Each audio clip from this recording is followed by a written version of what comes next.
Hello everyone, मैं धर्मेंद्र सोनी अपने YouTube channel chemistry classes bye DS में आप सभी का हार्दिक स्वागत करता हूं।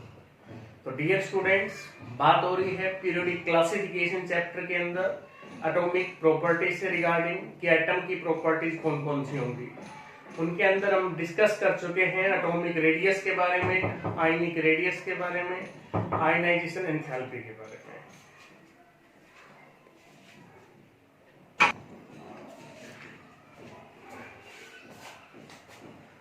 आज हम बात करेंगे नेक्स्ट टर्म के बारे में, इलेक्ट्रॉन एफिनिटी। इलेक्ट्रॉन एफिनिटी क्या होगी, जिसको आजकल इलेक्ट्रॉन गेन एंथैल्पी के नाम से भी जाना जाता है। तो आयनाइजेशन एंथैल्पी से रिवर्स टर्म है electron gain enthalpy. Ionisation enthalpy में क्या होता था कि जो आउटर सेल में इलेक्ट्रॉन था उसको रिमूव किया जाता था उसकी आइसोलेटेड गैस स्टेट के अंदर। इसके अंदर क्या होगा कि एक्स्ट्रा इलेक्ट्रॉन ऐड किया जाएगा isolated gas state of the atom. तो पहले एफिनिटी बोला जाता था, इलेक्ट्रॉन गेन एंथैल्पी बोलते हैं। थोड़ा सा डिफरेंस है दोनों के बीच में। इलेक्ट्रॉन एफिनिटी, एफिनिटी का अट्रैक्शन, लगाव, लव, उस चीज के बारे में। तो जो इलेक्ट्रॉन एक्स्ट्रा ऐड किया और एटम के बीच में, जिस एटम के अंदर किया, उनके बीच में कितनी अट्रैक्शन है, कितना उसको होल्ड कर पा रहे हैं, वो इलेक्ट्रॉन एफिनिटी कहलाती थी। तो जितनी ज्यादा इलेक्ट्रॉन एफिनिटी होती थी उतना ही वो स्ट्रांगली बॉन्डेड है उसके साथ, उतना ही स्ट्रांगली होल्ड किया हुआ है। तो electron affinity, the energy release when electron is added to neutral gaseous atom. कि जब हम न्यूट्रल गैसियस एटम में एक्स्ट्रा इलेक्ट्रॉन ऐड करेंगे तो जितनी एनर्जी रिलीज होगी वो इलेक्ट्रॉन एफिनिटी कहलाएगी। जबकि इलेक्ट्रॉन गेन एंथैल्पी क्या है कि वो एंथैल्पी चेंज है। यहाँ रिलीज वर्ड नहीं लिखा गया है, वहां क्लियरली लिखा गया था रिलीज हो रही है, यहाँ लिखा गया था एंथैल्पी चेंज। एंथैल्पी में कितना चेंज आएगा when extra electron is added to gaseous state of the atom to form monovalent anion. यहाँ मोनोवैलेंट अनायन बनाएगा उसके लिए। It is denoted by delta Eg H। Gaseous atom था, एक्स्ट्रा इलेक्ट्रॉन ऐड किया, a negative monovalent अनायन बन गया इस case में। इलेक्ट्रॉन गेन एंथैल्पी की यूनिट वही होगी जो आयनाइजेशन एंथैल्पी की होती थी। मींस इलेक्ट्रॉन वोल्ट पर एटम, किलो जूल पर मोल और किलो कैलोरी पर mole. Depending upon nature of element, the value of electron gain enthalpy may be positive और negative. Electron gain enthalpy positive भी हो सकती है और नेगेटिव भी। पॉजिटिव होने का मतलब है एनर्जी एब्जॉर्ब हो रही है, एंडोथर्मिक प्रोसेस है, और एनर्जी रिलीज होने का मतलब है, या नेगेटिव होने का मतलब एनर्जी रिलीज हो रही है और वो एक्सोथर्मिक प्रोसेस है। तो यहाँ पर यही बातें मेंशन की गई है कि नेचर ऑफ एलिमेंट पे डिपेंड करेगा कि जो एक्स्ट्रा इलेक्ट्रॉन ऐड किया है उस दौरान एनर्जी एब्जॉर्ब होगी या रिलीज होगी। उसी बेसिस पर एक्सोथर्मिक और एंडोथर्मिक प्रोसेस कहलाएगा। एक्सोथर्मिक का मतलब एनर्जी रिलीज है, एंडोथर्मिक का मतलब है एनर्जी एब्जॉर्ब होगी। एंडोथर्मिक में delta H, electron gain enthalpy का साइन पॉजिटिव है, साइन जरूर याद रखें। पॉजिटिव होने का मतलब वो एंडोथर्मिक है और जहां एनर्जी रिलीज हो रही है वो एक्सोथर्मिक है। इस बात को ध्यान में रखना है। उसके बाद higher will be the negative value of electron gain enthalpy. Comparison आता है कि नेगेटिव जितनी ज्यादा होगी इलेक्ट्रॉन गेन एंथैल्पी की वैल्यू, इलेक्ट्रॉन उतनी आसानी से उसमें ऐड होता चला जाएगा। इस बात का आपको ध्यान रखना है। Means electron easily added into it and vice versa.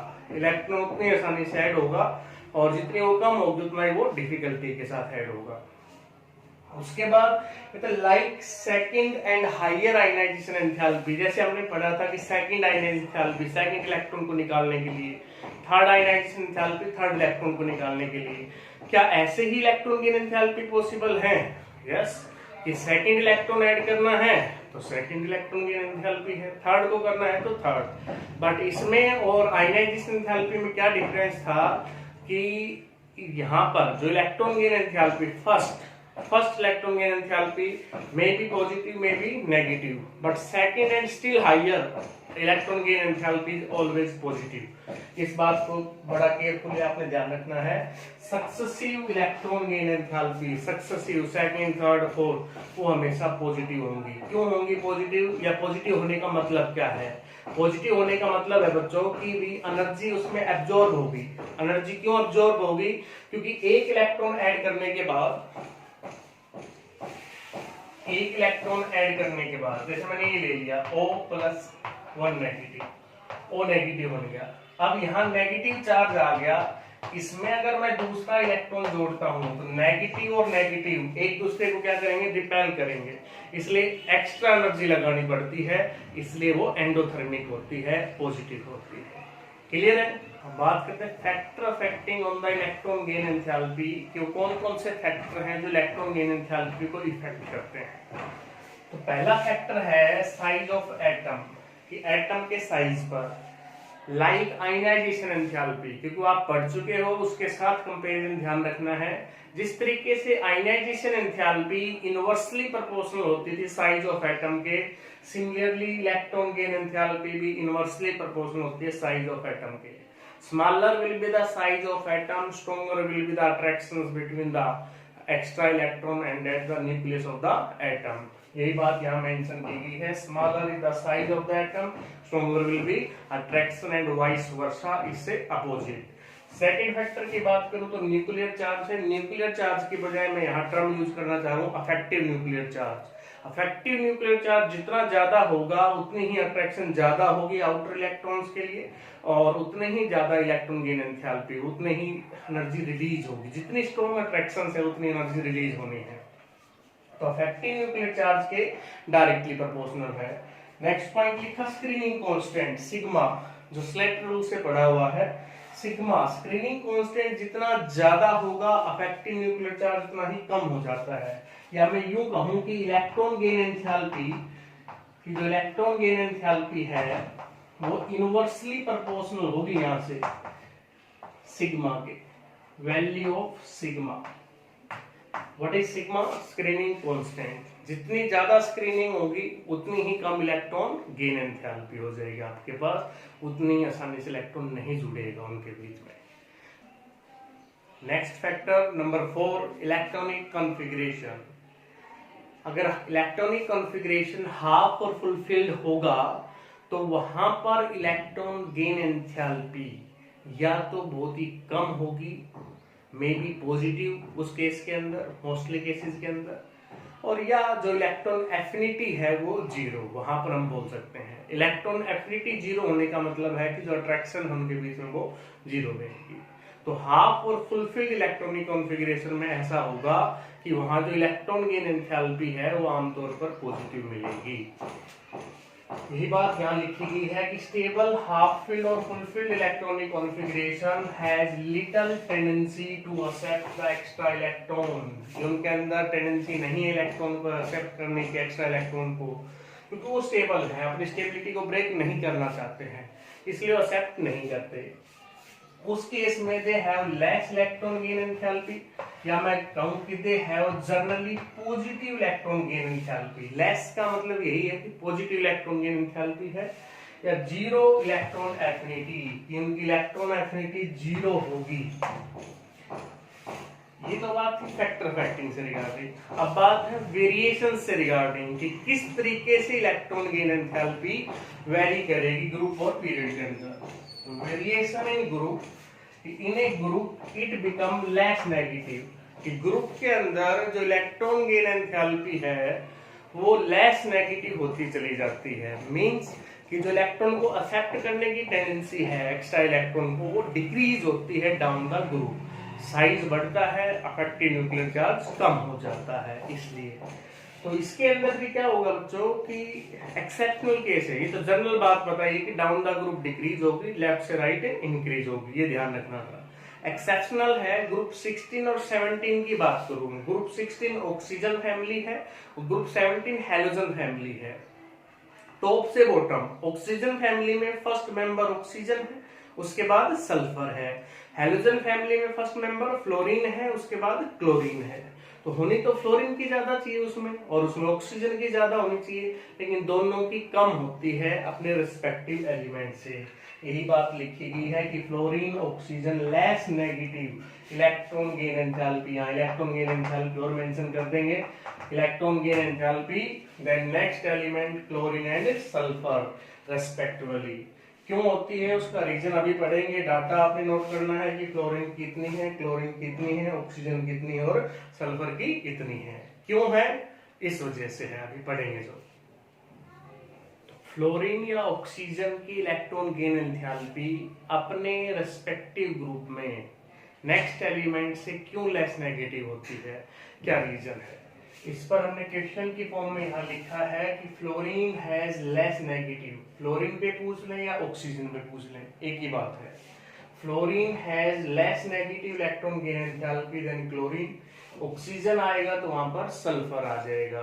Answer एक है, कंसेप्ट एक है कि फ्लोरीन का साइज है वो स्मॉल है एज कंपेयर टू क्लोरीन, तो उसकी वजह से जो एक्स्ट्रा इलेक्ट्रॉन हमने ऐड किया तो इलेक्ट्रॉनिक रिपल्सन हाई होता है फ्लोरीन के अंदर, जिसकी वजह से कुछ एनर्जी रिलीज हो जाती है या यूज हो जाती है टू ओवरकम दिस रिपल्सन, इसलिए फ्लोरीन की लेस नेगेटिव है as compare to chlorine. Next question की बात करूं मैं, noble gases, alkaline earth metal and nitrogen, ये तीन ही ऐसे हैं कि जिनके अंदर इलेक्ट्रॉन गेन एंथैल्पी पॉजिटिव होती है। पहली बात तो याद करें, पूरी पीरियोडिक टेबल के अंदर Nobel gases, alkaline earth metal और ओनली नाइट्रोजन, ये तीन ऐसे हैं कि जिनके अंदर इलेक्ट्रॉन गेन एंथैल्पी पॉजिटिव होती है। तो नोबल गैसेज में और अल्कलाइन अर्थ मेटल में यहाँ तो इलेक्ट्रॉनिक कॉन्फ़िगरेशन कैसा होता है, फुलफिल्ड होता है, और नाइट्रोजन का कैसा है, हाफ फिल्ड है। तो यही रीजन यहाँ लिखा गया है कि they have fulfilled stable electronic configuration. Nitrogen अगर अकेला आता है तो वहां हाफ फिल्ड लिख दोगे, यहाँ मैंने ये समझ लो नाइट्रोजन का जिक्र नहीं किया है।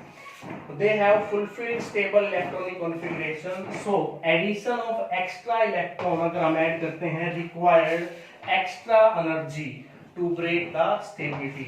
वो स्टेबल है, अगर एक्स्ट्रा इलेक्ट्रॉन ऐड कर रहे हैं उनकी स्टेबिलिटी को तोड़ने के लिए तो हमें एक्स्ट्रा एनर्जी देनी पड़ेगी, इसलिए पॉजिटिव होती है। नेक्स्ट, पूरी पीरियोडिक टेबल के अंदर जो हैलोजन है इनकी electron gain enthalpy highest negative होती है हैलोजन के अंदर। क्यों होगी हैलोजन के अंदर, एक तो उनका साइज स्मॉल है और हाई न्यूक्लियर चार्ज है, size small high nuclear charge है। दूसरी बात, उनके बैलेंस के अंदर 7 इलेक्ट्रॉन होते हैं, तो उनको एक ही इलेक्ट्रॉन चाहिए अपना ऑक्टेट पूरा करने के लिए, नोबल गैस कॉन्फ़िगरेशन को एक्वायर करने के लिए। Therefore they easily gain the 1 electron and become stable। इसलिए हैलोजन की सबसे ज्यादा हाईएस्ट नेगेटिव है, हाईएस्ट नेगेटिव होने के लिए आसानी से गेन कर लेते हैं इलेक्ट्रॉन को। और नोबल गैसेस की उनकी अल्कलाइन अर्थ मेटल की और नाइट्रोजन की कैसी है वैल्यू, पॉजिटिव है। Variation in period in electron gain enthalpy, generally हम बता चुके हैं कि लेफ्ट से राइट पीरियड के अंदर इलेक्ट्रॉन गेन एंथैल्पी बढ़ती है। क्यों बढ़ेगी, क्योंकि साइज डिक्रीज हो जाता है, न्यूक्लियर चार्ज इंक्रीज हो जाता है। तो जनरली ट्रेंड यहाँ पे लिखा गया है, हालांकि रेगुलर नहीं रहता है, लेकिन जनरली याद रखना है लेफ्ट से राइट इंक्रीज होगी, reason size decrease, nuclear charge increase. अब इसकी इंपॉर्टेंस क्या है कि इलेक्ट्रॉन गेन एंथैल्पी से हमें क्या इंफॉर्मेशन मिल सकती है। एक तो ये इंफॉर्मेशन ध्यान रखनी है कि जिसकी इलेक्ट्रॉन गेन एंथैल्पी जितनी नेगेटिव होगी वो उतना ही इलेक्ट्रॉन नेगेटिव होता चला जाएगा, उसमें नॉन मेटालिक कैरेक्टर ज्यादा होता चला जाएगा। इस तरीके से भी आप कह सकते हो। ये पॉइंट आपको नोट करना है कि जिसकी नेगेटिव वैल्यू जितनी ज्यादा होगी उसमें नॉन मेटालिक कैरेक्टर ज्यादा होता चला जाएगा। दूसरी बात यहाँ लिखी गई है कि higher the negative value of electron gain enthalpy more will be tendency to accept the extra electron. ठीक बात है कि जितनी ज्यादा नेगेटिव वैल्यू होगी उतनी टेंडेंसी ज्यादा है एक्सेप्ट करने की। Means they are act as a strong oxidising agent. Oxidising agent क्या होते थे, जो दूसरे की ऑक्सीडेशन और खुद की रिडक्शन, तो खुद गेन कर रहे हैं इलेक्ट्रॉन को इजिली, खुद रिड्यूस हो रहे हैं और दूसरे को ऑक्सीडाइज करवा रहे हैं। और इंपॉर्टेंट बात यहाँ से निकल कर आई है कि इलेक्ट्रॉन गेन एंथैल्पी ज्यादा नेगेटिव होगी उतना ही वो स्ट्रॉन्ग ऑक्सीडाइजिंग एजेंट हो जाएगा। ये ट्रेंड लिखा गया है सेकेंड पीरियड का और ये ट्रेंड लिखा गया है थर्ड पीरियड का। कि थर्ड पीरियड के अंदर क्या ट्रेंड रहेगा वेरिएशंस का, और सेकंड में क्या रहेगा सबसे कम group second alkaline earth metal beryllium. उसके बाद क्या आना चाहिए था, ग्रुप फर्स्ट आना चाहिए था, लेकिन ग्रुप फर्स्ट की बजाय नाइट्रोजन है, इसकी पॉजिटिव होती थी, बीच में आ गया बेरिलियम, नाइट्रोजन, फिर ग्रुप फर्स्ट, फिर ग्रुप 13, 14, 16 और 17। इसी तरीके से ग्रुप सेकंड सबसे कम अल्कलाइन अर्थ मेटल है, उसके बाद ग्रुप फर्स्ट है, थर्ड पीरियड के अंदर वेरिएशन ये है, फिर 13 है, फिर यहाँ पर आपके पास आ गया ये 15, और फिर ये 14 है, और फिर 16 और ये है। ये दोनों ट्रेंड आपको याद रखने हैं, कंपटीशंस एग्जाम में अरेंज करवाने आते हैं कि आप किस तरीके से अरेंज करोगे इनसे रिगार्डिंग सेकंड पीरियड का भी और थर्ड पीरियड का भी। तो it's all about the electron gain enthalpy.